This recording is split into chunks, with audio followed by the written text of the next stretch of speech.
La tour de l'horloge est certainement le monument le plus emblématique de la ville de Bar-le-Duc. Elle surveille et protège la ville depuis le Moyen Âge, à plus de 50 mètres au-dessus de la vallée de l'Ornain. C'est au musée barrois de Bar-le-Duc qu'est conservée avec précaution une des plus anciennes représentations de la tour de l'horloge. Cette estampe de Konarski est inspirée d'un tableau du XVIIe siècle qui est aujourd'hui dans l'église Saint-Étienne de Bar-le-Duc. C'est certainement la plus ancienne représentation de la tour de l'horloge, telle qu'on pouvait la voir au Moyen Âge, une pièce maîtresse des fortifications du château de l'époque.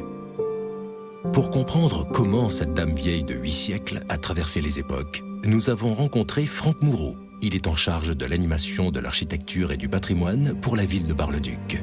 Il nous raconte son histoire.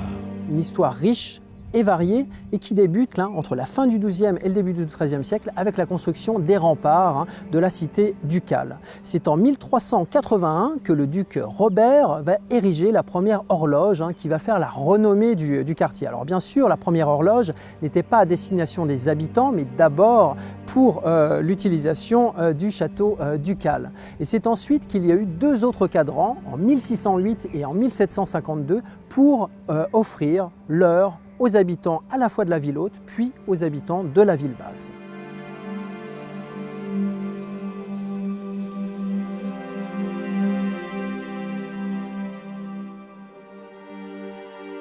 Je m'appelle Maxime Janson et je travaille pour le service voirie éclairage public de la ville de Bar-le-Duc. On est amené à la ville de Bar-le-Duc à venir faire la maintenance dans les bâtiments historiques. Et donc c'est vrai qu'à chaque fois que je viens ici, on sent que c'est un bâtiment chargé d'histoire.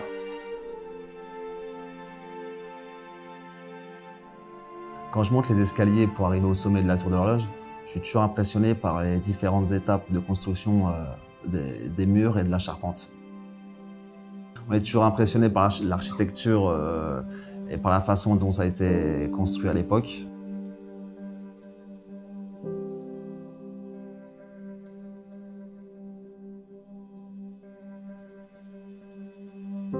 Ils sont effectivement très peu à pouvoir pénétrer à l'intérieur de la tour. C'est évidemment pour des raisons de sécurité que son accès est aujourd'hui fermé au public. Seuls quelques privilégiés comme Maxime y ont accès pour son entretien. Une des particularités du cadran de l'horloge, c'est qu'il y a une petite trappe en dessous des aiguilles pour pouvoir aller vérifier son bon fonctionnement.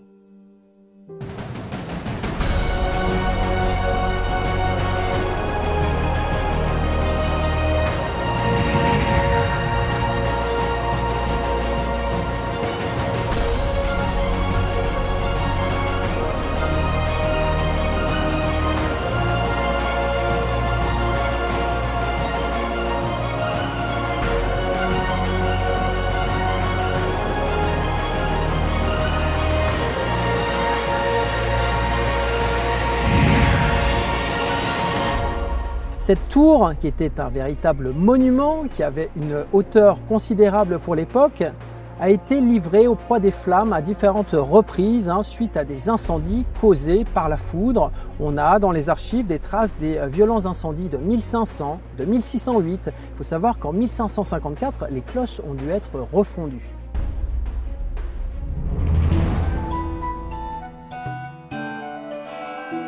Cette tour appartient vraiment à la vie quotidienne des habitants.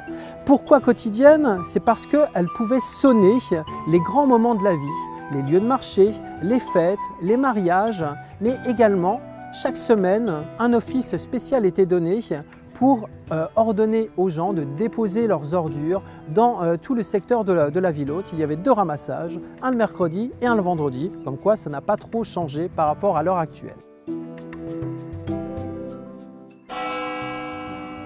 La tour de l'horloge a connu ses grandes heures, ses heures de gloire, mais aussi ses déboires. C'est en 1670 que les fortifications sont démantelées sur ordre de Louis XIV. Mais les habitants veulent conserver cette tour qui est devenue un objet du patrimoine et ils se sont appropriés ce monument. Qu'est-ce qu'ils vont faire? Ils vont rassembler une somme au sein du conseil de l'époque, 40 pistoles, qu'ils vont donner au lieutenant pour protéger cette tour. C'est aux archives départementales de la Meuse que l'on retrouve le document d'époque, le registre des délibérations de la ville de Bar-le-Duc, qui fait acte, au 18 novembre 1670, du versement aux sieurs de la Platière et la Bottier de 40 pistoles, afin de ne pas détruire la tour de l'horloge avec les remparts et les autres tours du château. Une somme énorme pour l'époque. 40 pistoles représentent 4 années de salaire d'un valet du château. L'acte va se solder à la fin du mois de novembre 1670 par la protection totale de la tour, et c'est pour cela qu'elle nous regarde encore du haut de ces 8 siècles.